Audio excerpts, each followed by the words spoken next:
Moje meno je Jan Supuka, som študent environmentálneho manažmentu na Fakulte ekológie a environmentalistiky vo Zvolene a venujem sa, mňa strašne baví životné prostredie a zlepšovanie kvality životného prostredia a celkovo meniť veci okolo seba k lepšiemu. Môj projekt sa volá Soare 2015 viac eko. Soare je skautský hudobný festival v Banskej Bystrici.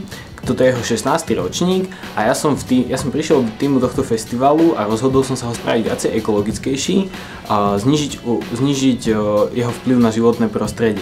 A to v 6 oblastiach: odpad, jedlo, voda, energia, environmentálne čistenie a zodpovedné nakupovanie. V týchto 6 oblastiach konkrétne znížime vplyv životného festivalu na životné prostredie a tiež budeme mať rôzne workshopy na tieto témy, aby účastníci, viac než 500 skautov z celého Slovenska, si uvedomili, že áno, dá sa to v týchto oblastiach a tiež oni, keď prídu do svojich zborov oddielov skautských, tak aby to posúvali ďalej, aby túto myšlienku šírili ďalej.